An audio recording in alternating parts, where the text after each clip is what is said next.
video I really didn't want to make, hoping that YouTube would self-correct itself like it sometimes does, but unfortunately I think that they just blacklisted one of my videos for what seems to be no reason. The video in question is my 4th episode of the Top 10 4chan Prank series that I made about a year ago at this point.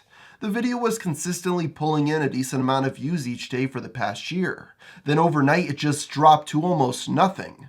Looking further into my analytics, what changed that day was YouTube almost completely stopped promoting the video to people. As far as I'm aware, this is the only video of mine that this has happened to, so it's not the end of the world for me, but I just want to know why it happened.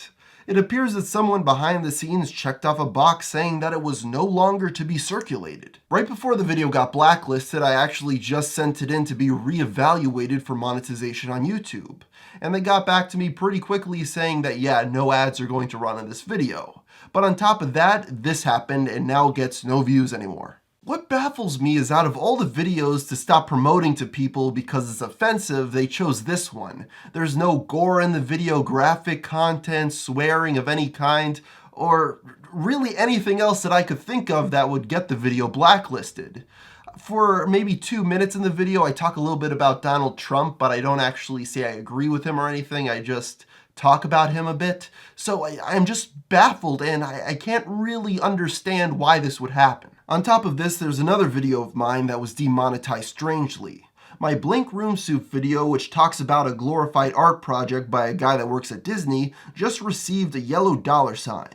Why is this weird? Because a month ago I already appealed the demonetization of this video and won. So about a month ago I got a yellow $sign on this video and I appealed it, then I won, and then I got another yellow $sign on the same exact video that got manually reviewed. So why on earth would this happen? I reappealed the yellow $sign again, and then guess what? I got ads put back on it for a second time.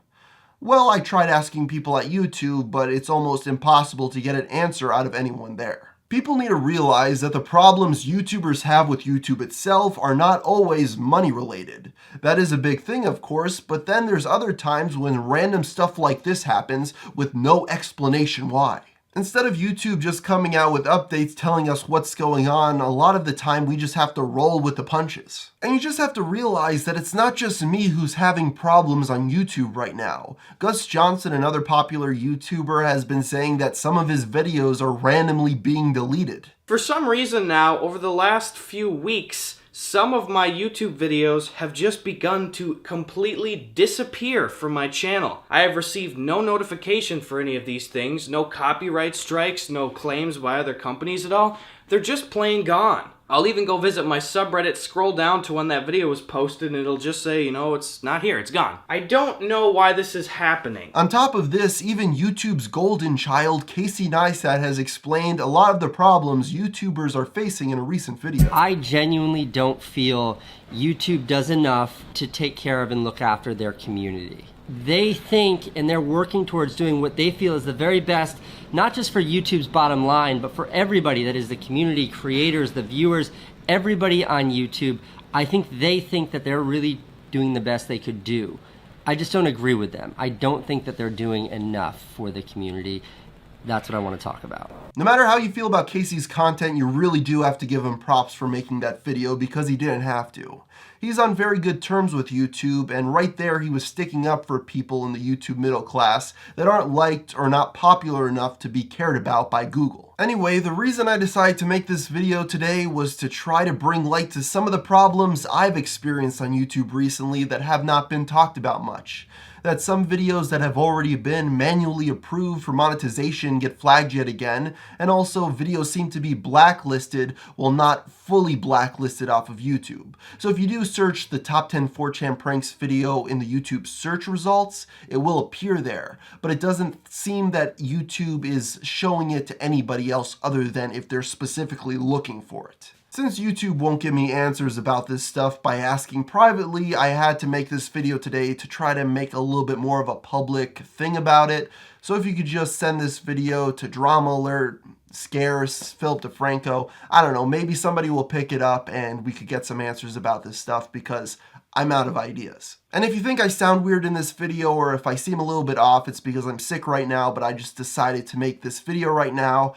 and it's not going to be the best thing ever, and hopefully I could just delete this video if these problems get resolved for me, because honestly they're not even that big of a deal right now, but I feel that they could snowball into something much bigger if they're not resolved while it's a tiny issue. Also, to any YouTubers watching right now, please check your analytics to see if any videos that after getting declined for remonetization had a sudden drop in views. Let's see if this is a bigger thing and it's not just my one video and I'm just losing my mind.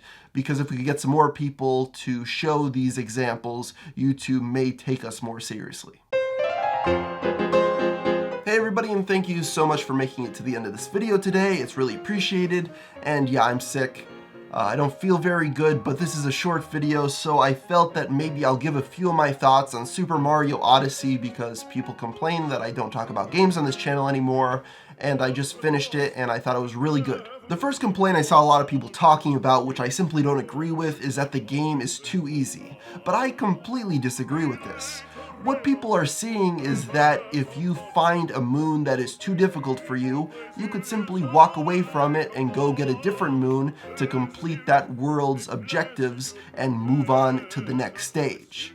But you can go back, or you can just stay on that stage and get all the moons while you're there and do some of the more difficult tasks. This is pretty ingenious because rather than having it set up so you could click a button and then a stage will automatically be completed for you if it's too hard, it just allows you to pick and choose what you need to do to complete it. So my playstyle with the game is I got through it pretty quickly on the first run, but then afterwards I went back to the stages, expanded the amount of moons in the stage, and then went around the stage yet again and tried to find all the extra ones, and then I did it to the next stage, and now I'm going through all the stages again, trying to find any of the more difficult moons. It's funny because Yooka-Laylee was presented as being the new collectathon game that everybody would be playing, but when it came out there was a lot of mediocre reviews of it, and then Mario Odyssey appeared out of nowhere. Well, not out of nowhere, but people didn't realize that this would actually be kind of a collectathon game.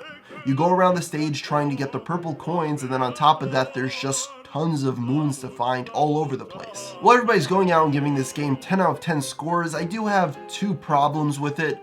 First and foremost is the music really isn't that catchy in my opinion. Super Mario Galaxy had one of the greatest soundtracks of all time, but this game I wasn't really humming any of the tunes in my head afterwards, so in that regard it was disappointing. Secondly, some of the controls to do long jumps and some of the more elaborate jumps in the game were a little difficult to get the hang of. There were a lot of times when I went to try to do a long jump and then I didn't time the button press correctly and I just did a ground pound instead, and that was a little frustrating when that did happen. But then again, I'm seeing a ton of people online mastering the controls and how to do the really long jumps in the air where you jump on the hat and then jump on the hat again, so maybe that's just me. I really do think we're in a new era of Nintendo games at this point. They seem to have modernized what their games are about. First with The Legend of Zelda, Breath of the Wild, where it's more open, and then this game where it is also more open. You just pick your stage and then you could just travel around the stage however you want, trying to find the moons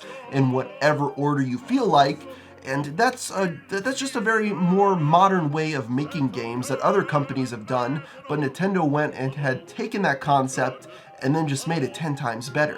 These games are incredible that Nintendo's making on the Switch, which is such a contrast from the Wii U. I think this combination of a handheld and console device is really a good thing for Nintendo, because instead of splitting their resources between two systems, now they could focus on this one device and make a bunch of great games for it, and I'm super excited for what they're going to do next.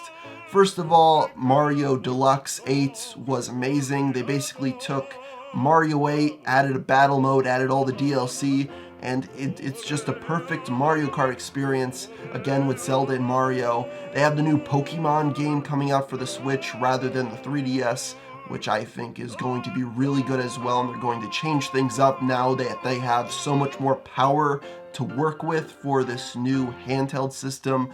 So I'm just super excited for what Nintendo's going to do next.